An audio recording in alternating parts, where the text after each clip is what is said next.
Hello everyone, my name is Karen Estrada, and today I am going to talk about The Body Snatcher by Robert Louis Stevenson. Context: The Body Snatcher, one of Robert Louis Stevenson's best short stories, is based on a real case that shook Scottish opinion, which involved a prestigious surgeon, his students, and a dark criminal maneuvers to buy corpses from a group of murderers. The same dynamic occurs in Robert Louis Stevenson's story, but from the perspective of a medical student who is caught up in the macabre operations of the grave robbers. Robert Louis Stevenson, in full, Robert Louis Balfour Stevenson, born November 13, 1850 in Edinburgh, Scotland, and died December 3rd, 1894 in Bailimia, Samoa. Scottish essayist, poet, and author of fiction and travel books, best known for his novels Treasure Island, Kidnap, Strange Case of Dr. Jekyll and Mr. Hyde, and The Master of Gallantry. Stevenson developed a desire to write early in life, having no interest in the family business of lighthouse engineering. He was often abroad, usually for health reasons, and his journeys led to some of his early literary works. Why he wrote it? The Body Snatcher is an oral tale by Scottish writer Robert Louis Stevenson, 1850-1894, published in the December 1884 by Pall Mall magazine. The argument goes beyond the moral censorship on the business of the robbers and of tombs. Ultimately, the purchase of corpses from the illegal circuit was a common practice for Victorian medicine.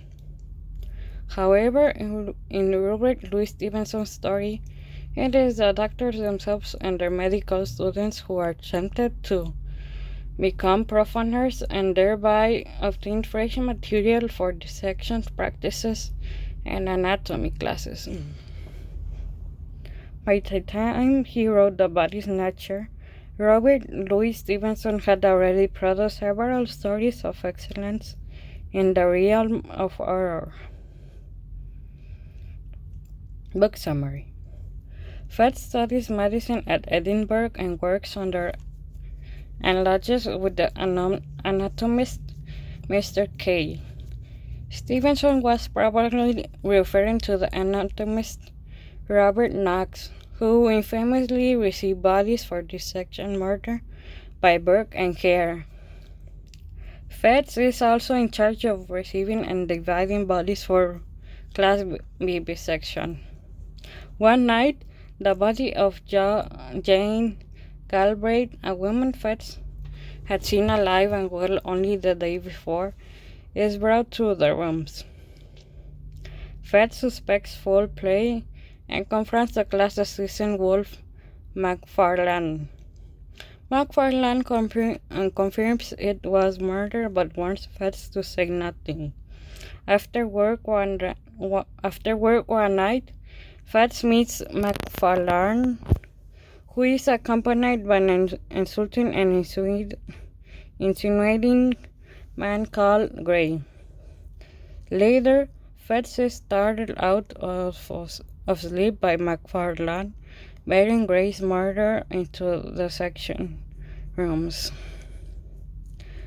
Fed is horrified by McFarlane's crime, but his uncertainty of what to do keeps him silent.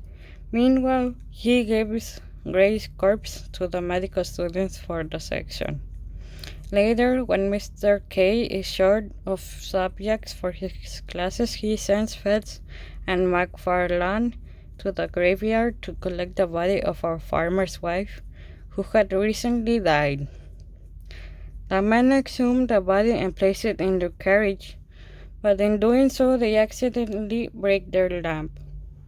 The darkness begins to prey on their nerves, and they light the remaining lamp, only to see that the body is not the of a woman terrified. They jump from the gate, which continues towards Edinburgh with this uncanny load. Connection to real life. The Body Snatcher is a ghost story that was probably inspired by two men named Burke and Hare. William Burke, 1792, 1829, and William Hare supplied Dr. Robert Knox, 1791, 1862, with corpses for dissection in the anatomy department at the University of Edinburgh. The Body Snatcher explores where scientists draw the line between being useful and being immoral. Some people believe that dissecting human bodies is immoral, but choose to overlook it because of the benefits such scientific study has for human health. Anatomy teachers often find it difficult to obtain corpses for dissection in Stevenson's time. They were limited mostly to using prisoners' bodies because most people wanted their deceased family members to be properly buried instead of used for scientific purposes.